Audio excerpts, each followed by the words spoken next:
Now, Central Valley Today.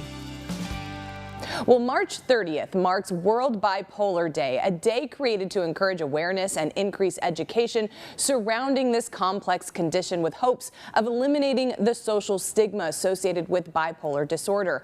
Our society has come a long way in terms of how we talk and approach mental illness, and yet less than 10% of patients who have mental disorder receive effective treatment. So Dr. Gustavo Alva, a psychiatrist board certified by the American Board of Psychiatry and Neurology, is joining us with more information on bipolar 1 disorder, one of the most common and often severe forms of bipolar disorder. So Dr. Alva, thanks for being here. Let's talk about bipolar 1. Can you tell us about bipolar 1 and its impact, on our country here in the United States?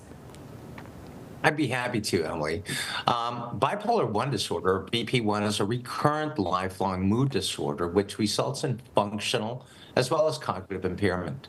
Now, nearly 4.8 million American adults live with bipolar 1 disorder, which is why it's critical to foster an open dialogue surrounding this condition so as to eradicate stigma and empower those individuals struggling with the illness to seek the best care possible through their healthcare professionals.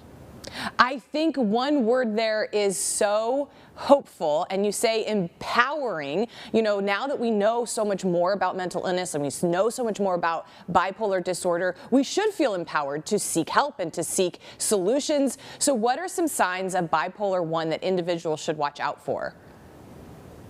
I'm glad you asked.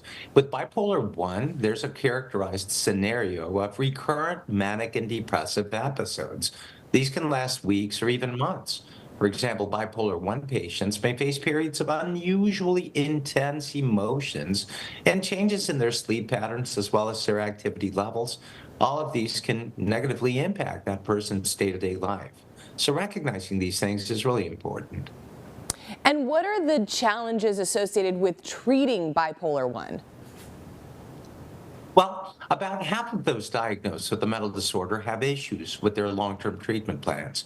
And if you consider that 90% of people with bipolar disorder will experience recurrences during their lifetime, it's not a bad idea to set up a good long-term treatment plan. I think that's true for anything that we're treating in life and in our bodies and our health. As a healthcare provider, what treatments or options are available to people with bipolar 1? Well, again, we got to keep in mind that there's no one-size-fits-all approach. So we're going to focus on what works best for each individual patient. But that then means that patients should feel empowered to ask questions and work with their doctor to find a treatment option that's going to be a best fit for them. To give you an example, in my practice, I've found that long-acting injectables, or LAIs, can be very beneficial in managing bipolar 1 disorder in patients who are already stable. But how would somebody know to request something that they're unfamiliar with? And so forums like yours allow us the opportunity of disseminating this information and getting that out there to the public. Yes, sometimes you can't ask the questions you don't know to ask. So this is really great information. Where can we go for more information? Well, the first best step is speaking with your healthcare provider. But online, there's a great resource called learnmorebp1.com. Again, learnmorebp1.com. Okay, doctor, thank you so much for being here. Great information. It's my pleasure, Emily. Thank you for having me.